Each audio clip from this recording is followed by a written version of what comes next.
नमस्कार दोस्तों, मैं मनोज यादव आपका स्वागत करता हूं अपने यूट्यूब चैनल पर। आज हम बात करेंगे मूल कर्तव्य की।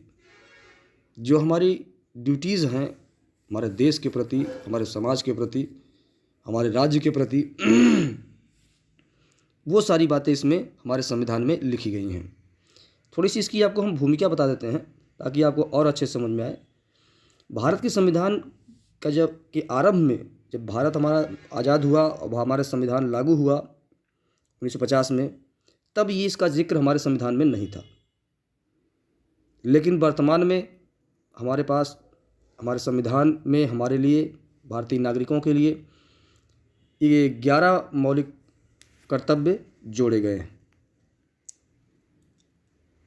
जब उस समय स्वर्ण सिंह समिति का गठन किया गया, मूल कर्तव्य क्या क्या होने चाहिए नागरिकों के, इसके लिए समिति का गठन किया गया जिसका नाम था स्वर्ण सिंह समिति। उसने अपना विचार सरकार को सौंपा, अपनी रिपोर्ट सरकार को सौंपी, जिसमें केवल 8 कर्तव्य बताए थे। उस समिति ने केवल 8 मूल कर्तव्य बताए थे, लेकिन 42वें संविधान संशोधन 1976 में 10 मूल कर्तव्य को जोड़ा गया। यह बात क्लियर है। स्वर्ण सिंह समिति जो मूल कर्तव्य से संबंधित है, उसने कर्तव्यों के लिए अपनी रिपोर्ट प्रस्तुत की थी। उसमें केवल 8 का ही जिक्र था। यह आप क्लियर रहें। समिति ने 8 दिया, सरकार ने उसको 10 जोड़ा। कब जोड़ा? 42वें संविधान संशोधन 1976 द्वारा जोड़ा गया। समिति का विचार था कि जहां संविधान में नागरिकों के लिए मूल अधिकारों का प्रावधान है, वहां उनके लिए मूल कर्तव्यों का भी उल्लेख होना चाहिए, क्योंकि अधिकार एवं कर्तव्य एक दूसरे के अन्योन्याश्रित होते हैं। मेरा कहने का मतलब है, आप अपने घर में बैठ करके खाली अधिकार ही खोजेंगे तो कैसे काम चलेगा? कुछ कर्तव्य भी आपके परिवार के प्रति होंगे, कुछ ड्यूटी भी होंगी आपकी। खाली अधिकार खोजेंगे तो बात नहीं बनेगी। अधिकार के साथ साथ जब तक कर्तव्य नहीं होगा तब तक बात पूरी नहीं होती है। अच्छा, अब एक और महत्वपूर्ण बात, ये अब वर्तमान में तो 11 है। बात स्वर्ण सिंह समिति से 8 शुरू हुई और 42वें संविधान संशोधन 1976 द्वारा 10 हो गई संख्या इनकी, लेकिन 11वां भी है। वर्तमान में 11 है, तो 11वां मूल कर्तव्य कब जोड़ा गया? तो 86वें संविधान संशोधन 2002 द्वारा जोड़ा गया था। कब जोड़ा गया था? 86वें संविधान संशोधन। 42वें में 10 था, फिर 86वें में आपका आ गया 2002 में 11वां मूल कर्तव्य जोड़ दिया गया, जो अनुच्छेद 51 का टा में है। टा, टी फॉर टा, टा फॉर टमाटर, ये आप याद रख सकते हैं। 11वां उसमें आया है। पूरा जो आप 11 मूल कर्तव्य हैं वो किस अनुच्छेद में है? 51 का में। भाग 4 में तो आप जानते हैं नीति निर्देशक तत्व हैं, तो नया भाग जोड़ा गया। कब जोड़ा गया? 42वें संविधान संशोधन 1976 में। ये भी पूछ लेता है कि भाग 4 का किस संशोधन द्वारा जोड़ा गया? तो याद रखें, भाग 4 का में क्या है? मूल कर्तव्य है। तो मूल कर्तव्य कब जोड़ा गया? 42वें संविधान संशोधन 1976। तो आपका प्रश्न ये भी बन गया कि 4 का भी कब जोड़ा गया? भाग 4 का कब जोड़ा गया? 42वें संविधान संशोधन 1976। बात समझ में आई? दोबारा बोलें, चलिए। भाग 4 का कब जोड़ा गया? तो भाग 4 में क्या है, आप दिमाग लगाएं। भाग 4 का में 42वें संविधान संशोधन 1976 द्वारा जोड़ा गया मूल कर्तव्य है। भाग 4 में केवल कर्तव्य ही है और कुछ नहीं है। उस भाग में 51 का में भाग 4 का भी, क्योंकि भाग 4 में नीति निर्देशक तत्व, तो फिर भाग 5 आना चाहिए, लेकिन भाग 5 से बीच में 4 का भी जोड़ दिया गया। किसके रूप में? मूल कर्तव्य के रूप में। उसमें और कुछ नहीं है। ठीक है, आगे बढ़ते हैं। अब थोड़ा सा इसका इतिहास थोड़ा सा खंगालते हैं। कर्तव्य कहाँ कहाँ किस किस देश में थे और हमारे देश में कहाँ से आया, ये किस देश के संविधान से प्रभावित हुआ? प्रारंभ में जो साम्यवादी देश थे, उनमें से एक देश था पूर्व सोवियत संघ। पहले का सोवियत संघ, अब वर्तमान में सोवियत संघ नहीं है। अब खाली रूस से विघटन हो गया, वो बात की चीज़ें हैं, उसको किसी और क्लास में आपको डिफाइन करेंगे। तो उस पूर्व सोवियत संघ में ये ऐसा देश था जिसमें जिसने अपने संविधान में नागरिकों के लिए मूल कर्तव्य का स्पष्ट उल्लेख किया। पहला देश था जो सोवियत संघ था, जो मूल कर्तव्य अपने संविधान में स्पष्ट लिखा कि हमारे नागरिकों के प्रति, हमारे नागरिकों के द्वारा हमारे देश के प्रति क्या कर्तव्य होने चाहिए, उसको स्पष्ट उल्लेख करने वाला पहला देश, अगर प्रश्न पूछ लिया जाए कि कर्तव्यों का स्पष्ट उल्लेख करने वाला पहला देश, तो वो पूर्व सोवियत संघ था। वर्तमान सोवियत संघ नहीं, पूर्व सोवियत संघ। ठीक, यह स्पष्ट कहा जाता है कि भारतीय संविधान में मूल कर्तव्यों की जो व्यवस्था है वो पूर्व सोवियत संघ के संविधान से ली गई है। यहाँ भी बार बार प्रश्न पूछता है कि किस संविधान से ली गई है, तो पूर्व सोवियत संघ से ली गई है, जो आप पहला ही प्रश्न यहाँ देख रहे हैं। किस देश के संवैधानिक प्रावधानों से प्रभावित होकर भारतीय संविधान में मूल कर्तव्यों को सम्मिलित किया गया? पूर्व सोवियत संघ। ठीक, और एक बात और, ये तो साम्यवादी देशों की बात हो गई। अगर हम बात करें लोकतांत्रिक देश की बात, तो जापान के बाद भारत एक ऐसा दूसरा प्रजातांत्रिक देश है जिसने अपने संविधान में मौलिक कर्तव्यों का स्पष्ट उल्लेख किया था। पहला किसने किया था? जापान ने। लोकतांत्रिक की बात हुई, रूस जो पूर्व सोवियत संघ था वो साम्यवादी था। हम आपको पॉलिटिकल साइंस के आगे चैप्टर में, जैसे अभी संविधान चल रहा है, संविधान के बाद जब हम राजनीतिक सिद्धांत शुरू करेंगे तो उसमें आपको हम बताएंगे कि साम्यवाद और लोकतंत्रवाद, ये सब सारी चीज़ें आपको क्लियर करेंगे। तो लोकतांत्रिक देशों की अगर संख्या में देखी जाए तो जापान के बाद दूसरा था भारत। पहले जापान ने किया था, अपने संविधान में उल्लेख किया था कर्तव्यों का, और दूसरा देश आपका देश भारत। और अगर साम्यवादी देशों की बात करें तो पूर्व सोवियत संघ पहला देश था जिन्होंने मूल कर्तव्यों को स्पष्ट उल्लेख किया था अपने संविधान में। ये हो गया। अब बात करते हैं, आइए इनमें जो महत्वपूर्ण प्रश्न हैं उसको हम देखते हैं। मैंने आपको पहला प्रश्न बता ही दिया, किस देश से लिया गया है? पूर्व सोवियत संघ। किस भाग में है? 4.1 में है। 4 में स्वर्ण सिंह समिति ने संविधान में 8 मूल कर्तव्यों को जोड़ने का सुझाव दिया था।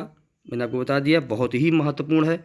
कब जोड़ा गया ये भी आप देख लीजिए, इसको आप बिल्कुल नोट कर लें, इसको नोट कर लें। और भारतीय संविधान में मूल कर्तव्य की समिति पे मैंने आपको बता दिया, स्वर्ण सिंह समिति 1976 में गठित किया गया। 11वें मूल कर्तव्य किस संशोधन द्वारा जोड़ा गया, मैंने ये भी आपको बता दिया। 51 टामे है, 51 का के टामे है। 86वें संविधान संशोधन अधिनियम 2002, मूल कर्तव्यों को मुख्यतः किन 2 वर्गों में रखा गया? नैतिक कर्तव्य और नागरिक कर्तव्य। 2 कर्तव्य हैं हमारे संविधान में कि आपके नैतिक कर्तव्य क्या है और आपके नागरिक कर्तव्य क्या है, 2 वर्गों में रखा गया है। मूल कर्तव्यों के अंतर्गत स्वतंत्रता संग्राम के उच्च आदर्शों का सम्मान कौन सा कर्तव्य माना जाता है? नैतिक है। आदर्शों की बात आ जाए तो नैतिक पहले आता है। अब ये चीज़ आप देख लीजिए, बहुत लोग कंफ्यूज होते हैं इसमें और इसमें, इन दोनों में बहुत ज़्यादा कंफ्यूजन होते हैं।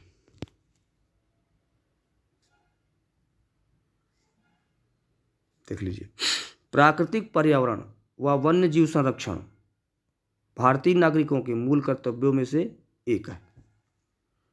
अब आपको सोच रहे होंगे कि पर्यावरण की बात तो अनुच्छेद 48 का में थी, यहाँ भी है। आप दोनों को क्लियर देखेंगे तो आपको अंतर समझ में आ जाएगा, लेकिन दोनों बहुत महत्वपूर्ण है। प्राकृतिक पर्यावरण एवं वन्य जीव संरक्षण भारतीय नागरिकों के मूल कर्तव्यों में से एक है। और दूसरा पॉइंट है कि राष्ट्रीय महत्व के स्थानों और स्मारकों की रक्षा करना मौलिक कर्तव्य नहीं बल्कि राज्य के नीति निर्देशक तत्व का अंग है। ये प्रश्न रख देता है कि कौन सा मौलिक कर्तव्य है या कौन सा नीति निर्देशक तत्व है, या प्रश्न रख देगा राष्ट्रीय महत्व के स्थानों और स्मारकों की रक्षा करना क्या है। आपको दे देगा ऑप्शन में 4, कर्तव्य, अधिकार, निर्देशक तत्व या सभी। तो आप कंफ्यूज नहीं हो, इसको बिल्कुल लिखें। अगला पॉइंट बात करते हैं, महिलाओं के सम्मान के लिए कुप्रथाओं का त्याग करना प्रत्येक भारतीय नागरिक कर्तव्य है, यह अनुच्छेद 51 का में 5 में है। महिलाओं के सम्मान के लिए कुप्रथाओं, अब आप समझ सकते हैं बहुत सारी कुप्रथाएं हमारे समाज में पहले से व्याप्त थी, तो उनके सम्मान के लिए उन प्रथाओं का हटाना, कुप्रथाओं का त्याग करना भी हमारा कर्तव्य है। महिलाओं के सम्मान के लिए आप दहेज प्रथा भी हटा सकते हैं। पहले सती प्रथा थी, बहुत सारी प्रथाएं थी जो उनके सम्मान को ठेस पहुंचती थी, या उनके सम्मान के लिए, उनके सम्मान को बढ़ाने के लिए उन प्रथाओं को हटा दीजिए जो महिलाओं के लिए दिक्कत है, परेशानी है, उन कुप्रथाओं को हटा दीजिए, त्याग कर दीजिए, ये आपका कर्तव्य है। ये अनुच्छेद 51 का के 5 में है, आप 5 समझ लीजिए। आप मूल कर्तव्य किन पर लागू होते हैं? केवल नागरिकों पर। आप याद रखिएगा, ये बहुत ही महत्वपूर्ण प्रश्न है। किन पर लागू होते हैं? केवल नागरिकों पर। सर्वोच्च न्यायालय के मुख्य न्यायाधीश PN भगवती 1985 और 86 में जनहित याचिका का जनक माना जाता है। ये एक्स्ट्रा पॉइंट है, आप लोग ये बार बार पूछिए। हमको लगता है किसी परीक्षा में ये अभी हाल फिलहाल में पूछा गया था।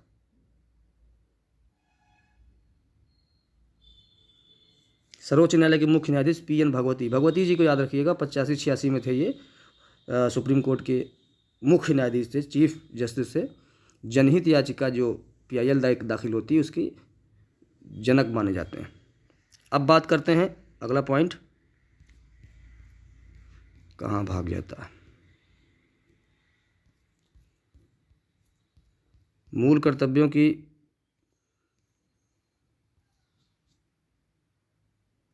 जनहित याचिका का जनक माना जाता है। अब 11 मौलिक कर्तव्य कौन कौन से हैं जो बहुत महत्वपूर्ण है, मैं आपको टिक कर देंगे, जिसमें जो बार बार प्रश्न रखता है। पहला आपको बिल्कुल याद रखिए, आदर्शों, संस्थाओं, राष्ट्रध्वज और राष्ट्रगान का आदर करें। ये पहला मूल कर्तव्य। जो आप मूवी देखने जाते हैं तो राष्ट्रगान बजता है और खड़े हो जाते हैं, खड़ा होना पड़ता है। कहीं भी सम्मान करने के लिए राष्ट्रध्वज का, राष्ट्रगान का आदर करने के लिए पहला कर्तव्य आपका। और दूसरा, स्वतंत्रता के लिए हमारे राष्ट्रीय आंदोलन को प्रेरित करने वाले उच्च आदर्शों को हृदय में संजोए रखें और उनका पालन करें। ये तीसरा बहुत महत्वपूर्ण है, रख देता है आपको परीक्षाओं में। भारत की संप्रभुता, एकता और अखंडता की रक्षा करें और उन्हें अक्षुण्य रखें। ये आप देख सकते हैं, लिख सकते हैं। आप पांचवा भी, धर्म भाषा पर भी आप बात कर सकते हैं। सभी लोगों की समरसता और समान भ्रातृत्व की भावना का निर्माण करें, जो धर्म, भाषा और प्रदेश या वर्ग आधारित सभी भेदभावों पर से परे हों। ऐसी प्रथाओं का त्याग करें जो स्त्रियों के सम्मान के लिए विरुद्ध हैं। 5वें नंबर मैंने आपको बताया था। अब छठा देख लेते हैं, भारतीय संस्कृति, हमारी सामसिक संस्कृति की गौरवशाली परंपरा का महत्व समझें और जो हमारी संस्कृतियां हैं जो उसको हम सम्मान करें, पाश्चात्य के चक्कर में ज़्यादा ना पड़ें। 7वां बात करें, प्राकृतिक पर्यावरण जिनके अंतर्गत वन, झील, नदी और वन्य जीव सम्मिलित हैं, उनकी रक्षा करें तथा उनका संवर्धन करें तथा यह प्राणी मात्र की प्रति दया भाव रखें। ये हमारा 7वां नंबर पे है, ये भी आप देख सकते हैं। 8वां भी आप बिल्कुल बेहतरीन है, आप देख सकते हैं। वैज्ञानिक दृष्टिकोण, मानववाद, ज्ञानार्जन तथा सुधार की भावना का विकास करें। आप लोग यूज करके चाहे लिखना चाहें तो लिख सकते हैं। 9वां बहुत महत्वपूर्ण है और आपका 11वां बहुत महत्वपूर्ण है। 10वां है, व्यक्ति और सामूहिक गतिविधियों के सभी क्षेत्रों में उत्कर्ष की ओर बढ़ने के सतत प्रयास करें, जिससे राष्ट्र निरंतर बढ़ते हुए प्रयत्न व उपलब्धि की नई ऊंचाइयों को प्राप्त करे। 10वां हो गया। अब 11वां जो जोड़ा गया 86वें संविधान संशोधन 2002 की धारा 4 द्वारा जोड़ा गया है, 6 वर्ष की आयु से 14 वर्ष की आयु के बच्चों के माता पिता और संरक्षक जो भी हों उन्हें शिक्षा के अवसर प्रदान करें। मेरा इसमें भी इस कर्तव्य का कहने का मतलब है कि सरकार जो है 6 वर्ष से 14 वर्ष के बच्चों की शिक्षा की व्यवस्था फ्री में किया है, निःशुल्क किया है। अनुच्छेद 21A में आप लोगों को पिछले बता चुका हूँ पीछे। तो ये तो सरकार का ड्यूटी हो गई, लेकिन नागरिकों को क्या कर्तव्य है कि वो भी उन बच्चों को स्कूल तक भेजें। ऐसा नहीं कि सरकार फ्री की हो तो अपना करते रहिए, स्कूल में सरकारी स्कूल है, जाएंगे नहीं भेजेंगे, नहीं जाएगा बच्चा, खेलेगा, इधर जाएगा उधर जाएगा। नहीं, ये आपका कर्तव्य है कि अपने बच्चों को जो 6 वर्ष से 14 वर्ष की आयु तक बीच के बच्चे हैं उनको आप प्राथमिक शिक्षा के लिए, निःशुल्क शिक्षा के लिए उनको विद्यालय भेजें, उनको शिक्षा का अवसर प्रदान करें। ये आपका कर्तव्य है। 11वां जो जोड़ा गया था वो 86वें संविधान संशोधन अधिनियम 2002 की धारा 4 द्वारा जोड़ा गया। एक बहुत महत्वपूर्ण टिक आपको बता दे रहे हैं, शिक्षा का संशोधन की बात करें कि कैसे, मान लीजिए फला शिक्षा के अवसर या जहाँ भी शिक्षा की बात करें कि और पूछे कि ये संशोधन कब हुआ था, या कौन सा संशोधन था जो शिक्षा से संबंधित हो, वो 86वां लगा दीजिएगा आंख बंद करके। आंख बंद करके 86वां लगाइएगा, क्योंकि आपको आगे और बताएंगे, एक दो जगह और किया गया है जो शिक्षा के संबंधित है, वो 86वें संविधान संशोधन 2002 द्वारा ही जोड़ा गया है। क्लियर हो गया। एक महत्वपूर्ण पॉइंट ये भी आप नोट कर सकते हैं, तो टीजीटी लेवल का है, किसी व्यक्ति को राष्ट्रगान गाने के लिए बाध्य किया जा सकता है। सर्वोच्च न्यायालय ने किस मामले में ऐसा कहा है? विजय इमानुएल बनाम केरल राज्य 1986। ये आप नोट कर सकते हैं, बहुत ही महत्वपूर्ण है। अब अगला टॉपिक हमारा जो चलेगा नेक्स्ट वीडियो में, संघीय कार्यपालिका से मतलब राष्ट्रपति शुरू हो गया। हमने 51 का तक आपने पढ़ लिया, 12 से 35 आपने अधिकार देखे, फिर उसके बाद आपने 51 तक आपने देखा नीति निर्देशक तत्व। अब हम बात करते हैं राष्ट्रपति की अगले नेक्स्ट वीडियो में। आप लोग अगर बढ़िया लग रहा हो हमारा वीडियो तो ज़रूर इसको लाइक शेयर चाहे ना करें, लेकिन एक बार देखें ज़रूर कायदे से इसको, ताकि आपको समझ में आए। और अभी तक आपने सब्सक्राइब ना किया हो तो सब्सक्राइब जरूर करें। धन्यवाद सर।